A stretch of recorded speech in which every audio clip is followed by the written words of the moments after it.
welcome back. I'm CottonCandieBoop, and recently I decided to do my first ever speedrun of this game, Minecraft.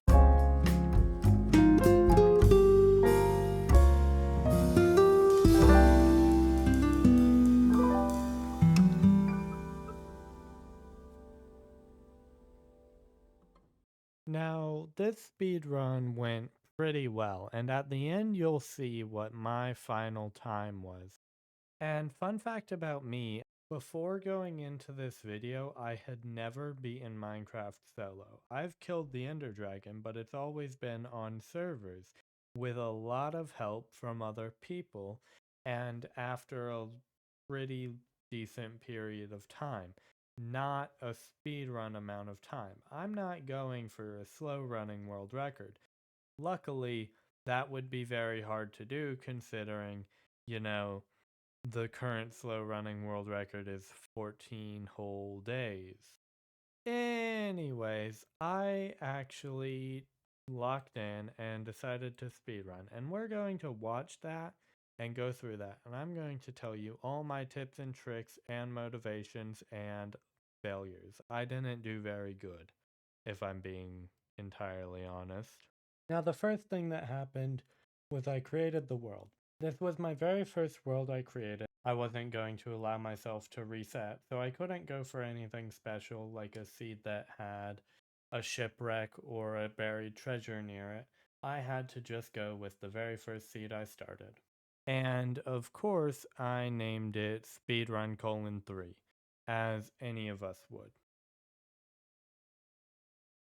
Now, I'm not very good at this game, so I did put it on easy mode as you saw, and as the world generated, you could actually see in the if you really squint, you can actually see in the world generation bonus content.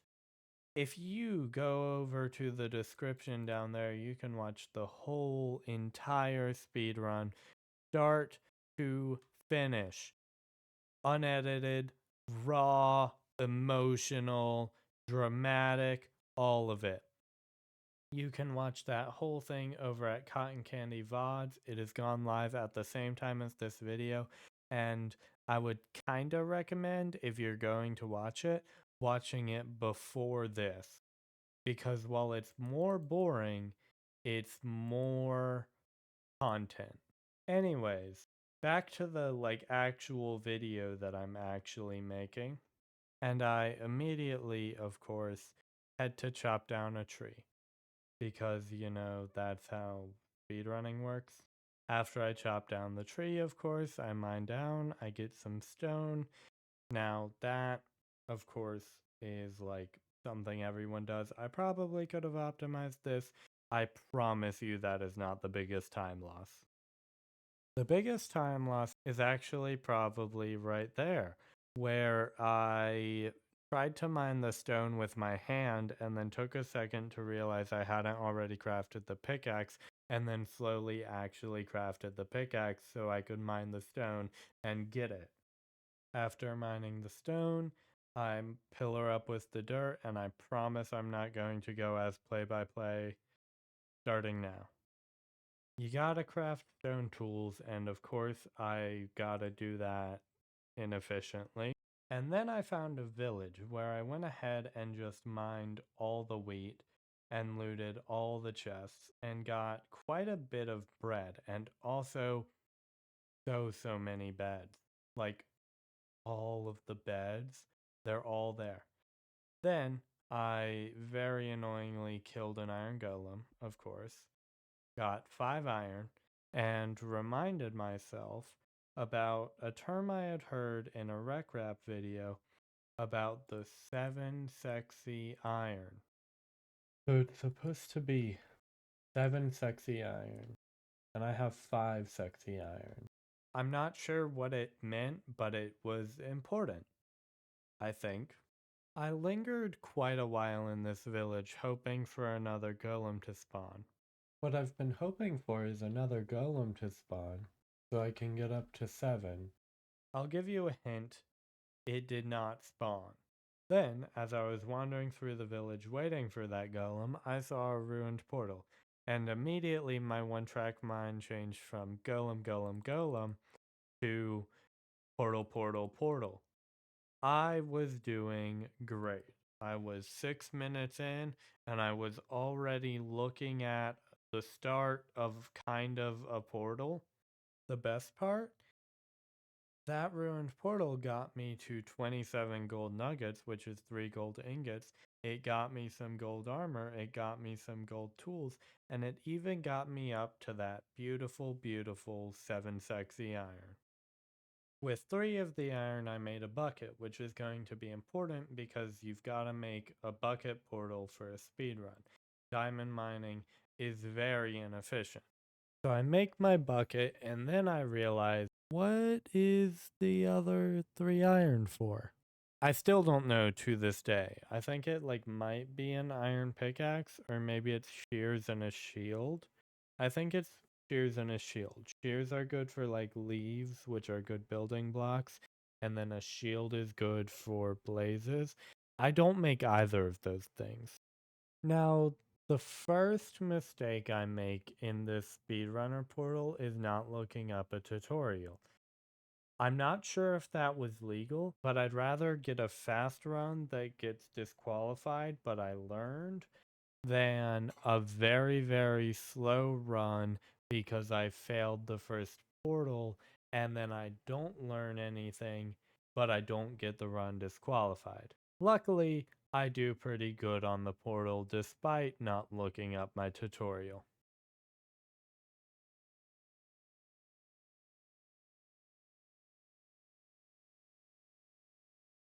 No! Okay, so maybe I lied just a little bit.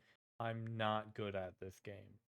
I'm sorry. I decide out of the stupidity in my heart to continue building the portal, but then realize there's not enough lava at this ruined portal to complete the portal.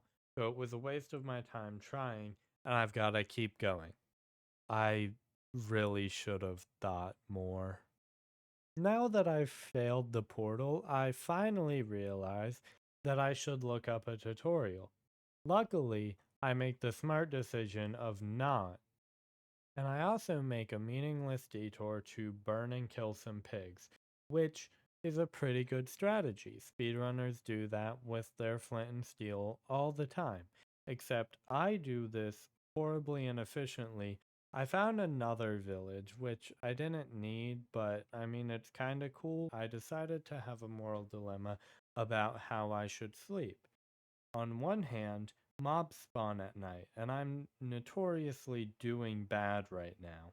So I would probably, if I didn't sleep, die to a random mob, and that wouldn't look cool. On the other hand, sleeping takes up time. You know what takes up more time? Sleeping, getting out of sleep, waiting in the text chat for a second, getting out of the text chat, and going back to sleep, which is what I ended up doing. I also start to reach critical mass on bed collection. At this point, I have 9 total beds in my inventory, and I'm getting more. I'll keep getting more. More beds is more. As I'm going through this desert, I think to myself about how they're supposed to be better for finding lava pools. I'm not sure if this is true, but I think it's something about the surface and the lack of trees and the lack of structures in general, maybe? I know they're better for Endermen. I might have just been confused about that. Here I find a desert well, but not a lava pool. And then suddenly a lava pool right near the desert well. Okay, now is my second chance. I'm 16 minutes into the run, but keep in mind that's pretty good for a first run, especially a nether enter. All I have to do is take a more normal version of a lava pool. Like this is one I've actually tried to do before. And all I have to do is go into this lava pool and create a portal. And it takes the whole lava pool. Luckily, there's more lava this time than there was last time, which means I can kinda recover it. And of course, second try, I get the water placement perfect. I do light the nether portal and make it into the nether just 17 minutes and 24 seconds into the run. I missed my opportunity here to do something called E-raying. The problem with that is you can only do it as you're coming into the nether for the first time or in a new area. Since I didn't do the E-ray, I just kinda decide to bridge in a random direction. And eventually, after a lot of weird navigation that I don't want to show you, I find a nether fort, but I have to bridge to it. Pretty much as soon as I enter the fortress, I realize that my brightness is still on moody. So I fix that, go a little bit further in, and get assaulted. Oh, this isn't good even a little bit. I nearly die to a couple wither skeletons, but luckily I'm able to submerge myself in a weird kinda island thing of soul soil. So I just kinda sit here for a bit and eventually bridge out back into the fortress.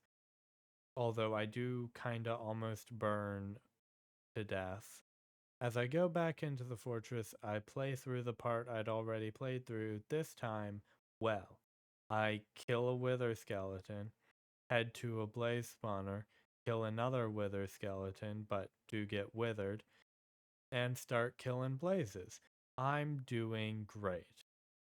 I decide to offhand my pork chops, which makes it easier for me to eat while I'm almost dying a third time, this time to withers again.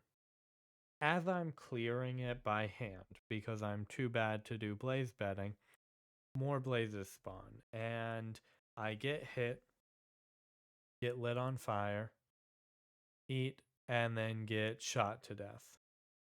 No! I've died, but it's not over yet.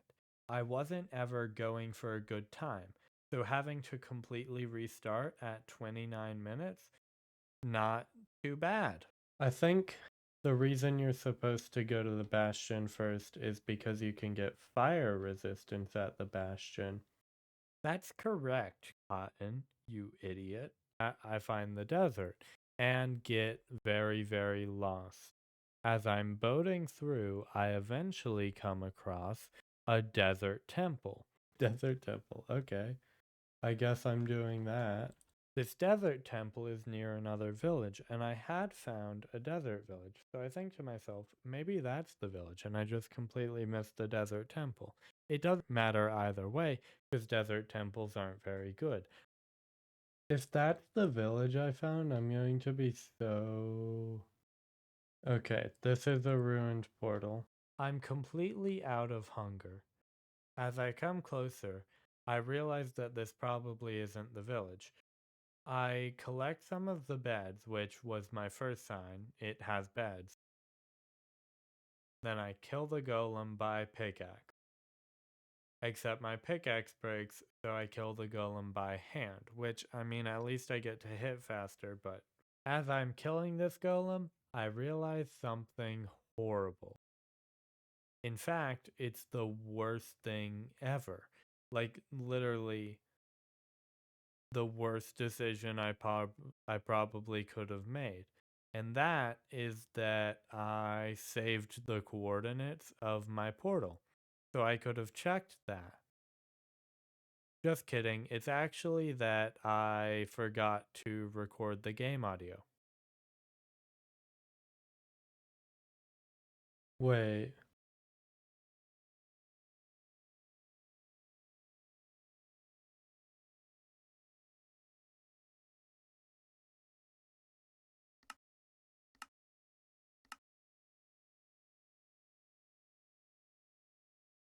I've not been picking up the game audio this whole time, which I don't think makes this run valid. Oh, that's horrible.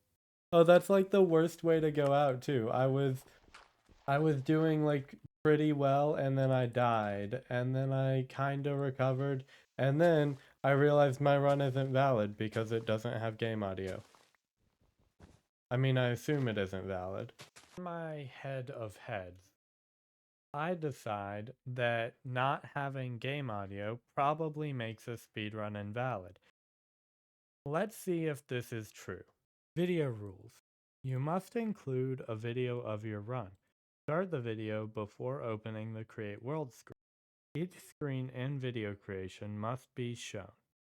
This already made this an invalid run. I actually never showed the other two screens, but I did show that I didn't go to them. Problem, that doesn't make it valid. You have to show all three screens. I didn't realize that until just now. What doesn't invalidate the run based on the submitted video is not having game audio, which is a weird thing to not invalidate the run, but also I've just given up for nothing because I think the run is invalid.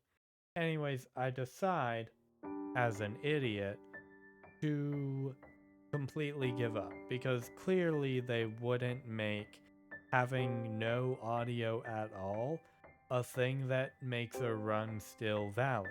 I definitely wouldn't want to make a YouTube video out of it, but I'm gonna do it anyway.